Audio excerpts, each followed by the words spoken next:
sidaynu ka warqabno waxaa dawladda Soomaaliya maxkamadda cadaaladda adduunka ay u gudbisay 5 sano waqti imika ku dhow dacwad ay ku difaacayso kagana doodayso xuduudda badda dacwadaas meel fiican bay maraysaa waxaynu ka warsugaynaa maxkamadda cadaaladda adduunka in go'aan cadaalad ku dhisan ay ka soo saarto annagu mar walba dawladda Soomaaliya waxay aaminsan tahay in hab cadaalad ah oo ay maxkamaddu gacanta ay dacwadda ku hayso lagu go'aamiyo kiiska u dhaxeeya Soomaaliya iyo walaalaheen Kenya waxaan noo yeedhay maxkamadda cadaaladda adduunka si aan uga jawaabno codsi ay soo gudbisay dawladda Kenya oo ku saabsan waatii ay ogeydeen 9 September ayaanu u ballansanayn iyadoo aanu istiyaarinay oo aan maxkamadda u soo diyaar garownay looyaradeennii iyo dhammaanteenba ayaa waxa dhacday in maxkamaddu go'aan ay soo saartay maadaama Kenya ay codsatay inaanay diyaar ahayn waqtiga looyaradeediina ay kala dirtay sababayada u gaar ah awgeed marka hadda waati loo balamiyaa 4 bisha annaga wali go'aanka iyagu waxa uu yahay taaganahayna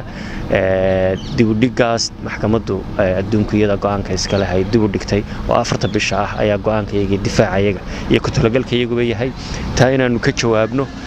fikirka iyaga dhiibno oo go'aanka Soomaaliya ay taagan tahay waxaanu mar walba taagan kuna adkaysanayna inaanan aqbalahayn wax ka badan 4 November in la kordhiyo dawladda Kenya waxay codsatay 12 bilood waxay ku sababeynayso iyo sababaha ay cuskanaysaa wax iyadoo yaala kiisku waxa uu ku jira maxkamadda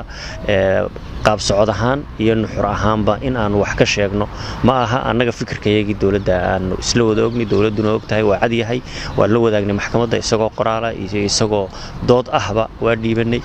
waana mar walba ka jawaabnaa dalabka ay maxkamaddu ina dalbato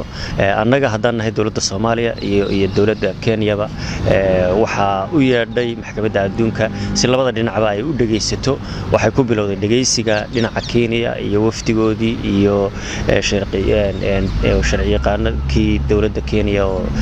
doodii ay keeneen haddana waxaan la siiyay annaga inaan ka jawaabno jawaabteedu waa gudbinay doodeedu waa gudbinay waxaan markaa ka dhursugaynaa maxaa ka soo doona maxkamadda annagu waxaan aaminsanahay mar walba inaan taaganahay 4 November waqti ku filan oo dhinac walba isku diyaarin karo garmaqalkana la keeni karo in doodooda dhinac walba la yimaado inuu u bisil yahay waa inaan maxkamadda cadaaladda adduunka ka dhulsugnaa annagu waa ku kalsoonahay mar walba annagu mowqifkaygu waa 4 bisha November ayaanu ku adkaysano kordhintii labaad ay ahayd dawladda Kenya 12 bilood bay codsatay annagu waxaanu ku adkaysanay doodaydiina ku jeedinay in 4 November aanu diyaar u nahay dacwadeeda inaanu maqalkayaga soo jeedino go'aanka kama dambaysta ay maxkamaddu ka soo saarto labada dhinacba waa la dhageystay aan ka dhursugno waxa maxkamaddu ay soo saarto